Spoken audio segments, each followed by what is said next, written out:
Donc, bonjour la gang, épisode 317. Ce matin, on n'a pas une big journée. Au contraire, on est plutôt sur une espèce de temps mort.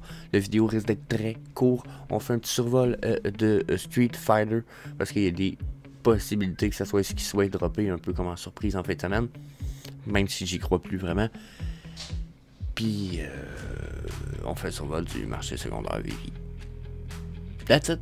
That's all, j'étais avec TQ, bien entendu. Morning, Bienvenue au Vivi Frog Show. Donc, comme je disais, on a vraiment pas du big news ce matin. C'est du... il se passe rien. Relativement rien.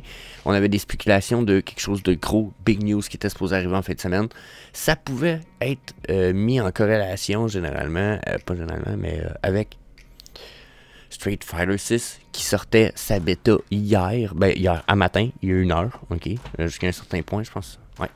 Donc, ils ont sorti leur bêta hier. Ils finissent leur bêta le 21. Donc, ça va être une bêta de 2 jours et demi environ. Je me suis dit, il y en a beaucoup comme vous et moi qui se disaient peut-être que c'est là que ça s'en vient avec nos NFT, Street Fighter, etc. On dirait que c'est encore comme gros silence radio. Donc je sais pas si c'est parce que justement c'est pas ça la nouvelle qu'on était supposé avoir, etc. Je sais que Street Fighter semblait être une bonne nouvelle. Ils sont en train de construire une espèce de jeu métaverse alentour du Street Fighter game.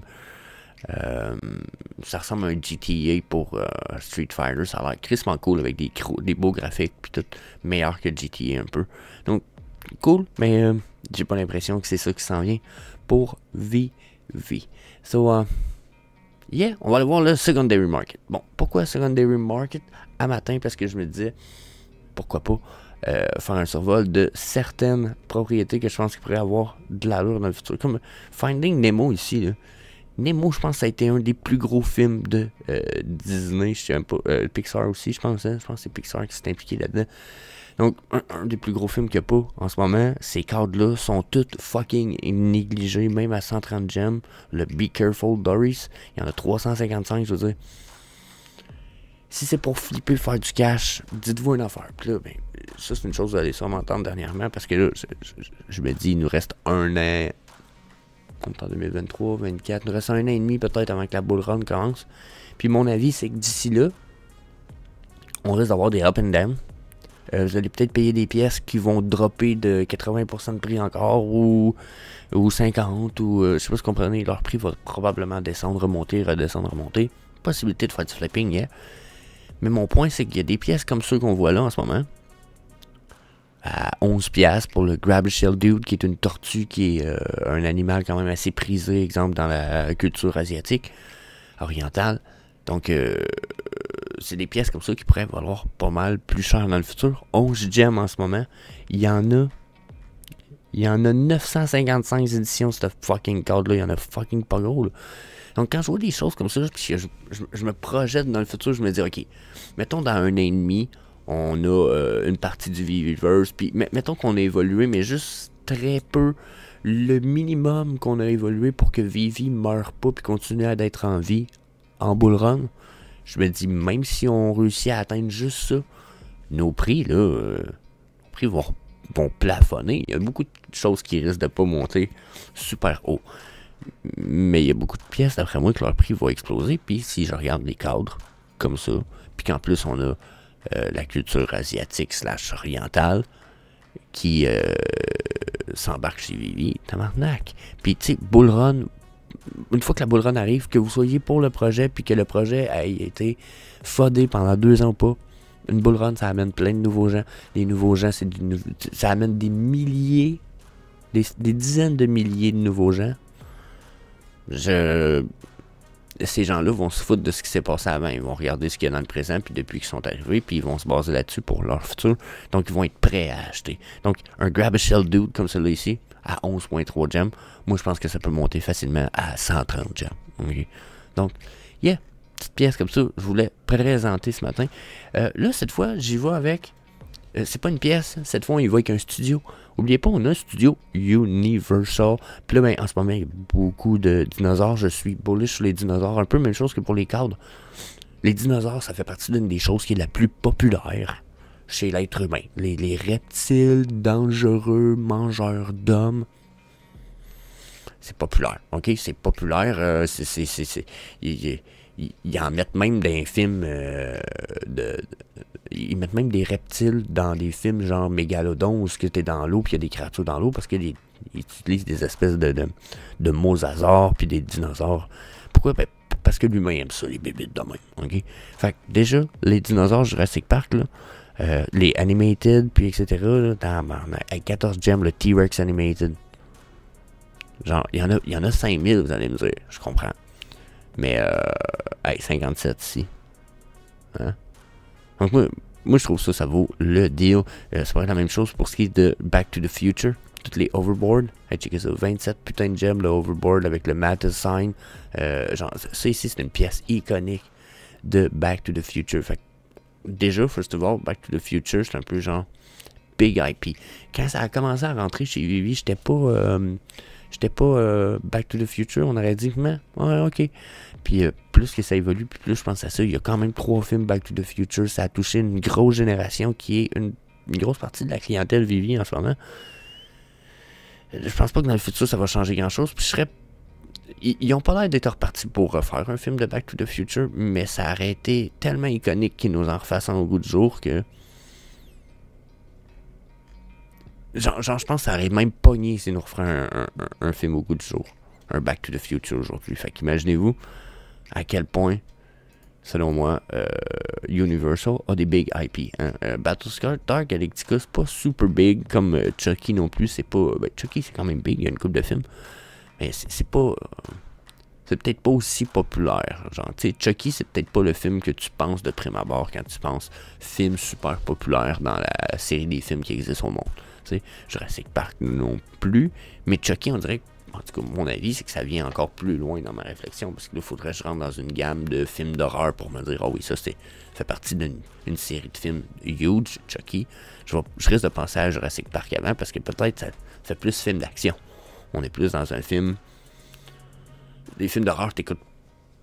Pas que t'écoutes pas ça tous les jours, j'ai envie de dire.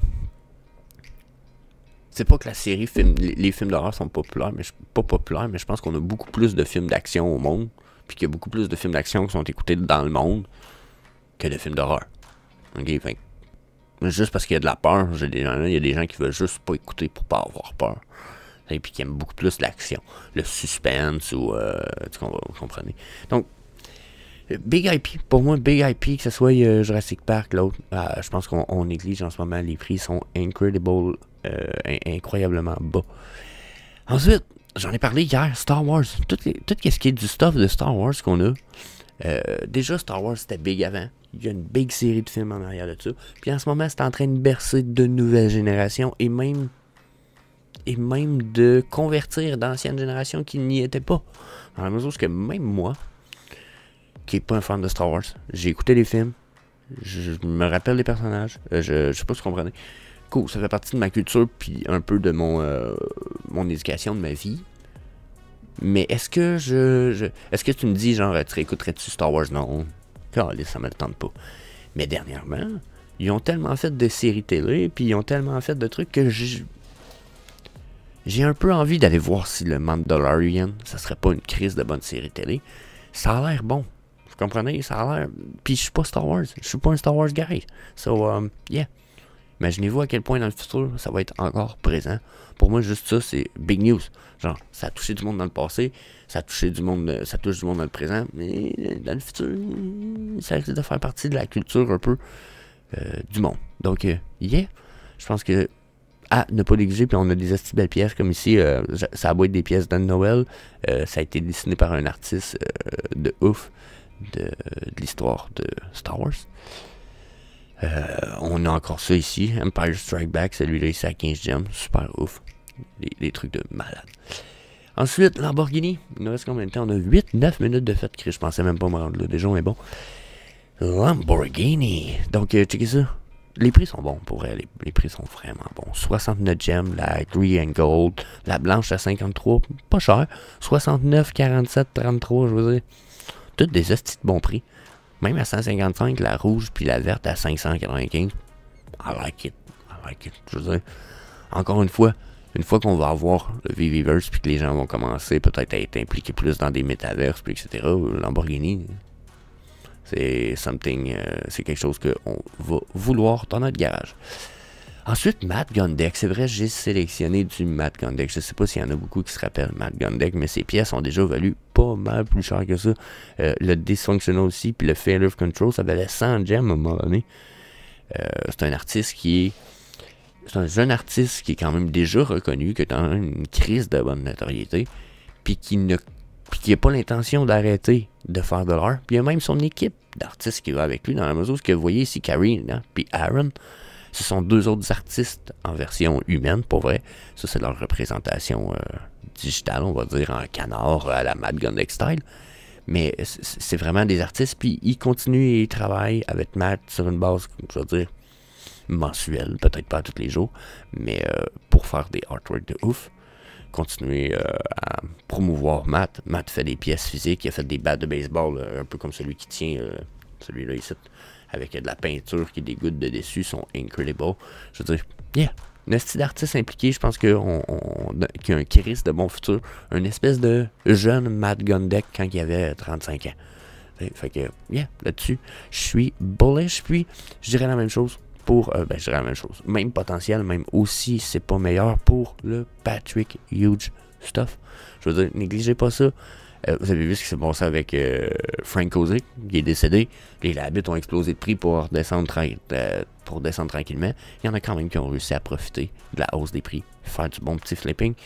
Imaginez, on refait ça durant la bull run, dans genre 1 an et demi, 2 ans, 3 ans. Ça pourrait monter vite, surtout si on retourne en bull run. N'oubliez pas ce que je disais tout à l'heure. Si Vivi n'est pas mort pour la prochaine bull run, les prix vont skyrocket. Je veux dire, c'est obligé. Puis ça, c'est même si on n'a pas on n'est pas listé sur une grosse échange. C'est même si on n'a pas OMI to NFT, ce qui, là, ça m'étonnerait rendu là, parce que là, c'est Mitch, ça donne à fond une caisson. Donc, pour moi, les prix ont le potentiel de monter très haut, même si on n'a pas une adoption de masse, puis qu'on n'a pas le Metaverse Ready Player One que tout le monde attend pour la prochaine bull run. Si on n'est pas mort, là, si Vivi est encore vivant, ce qui, pour l'instant, me semble impossible à tuer, ils font tellement d'argent, les tabarnak. Donc, s'ils sont encore vivants, je vois pas comment nous, on ne pourrait ne pas faire de la big money avec ça.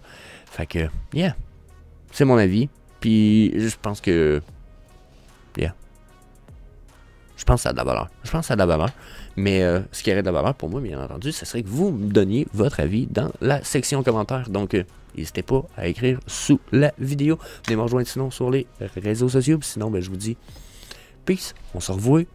On se revoit en fin de semaine. Je vous drop quelques petites vidéos en fin de semaine. En fait, je fais un test d'un jeu. Puis, j'ai un podcast que je vous partage dimanche. Donc, peace. See you later, alligator.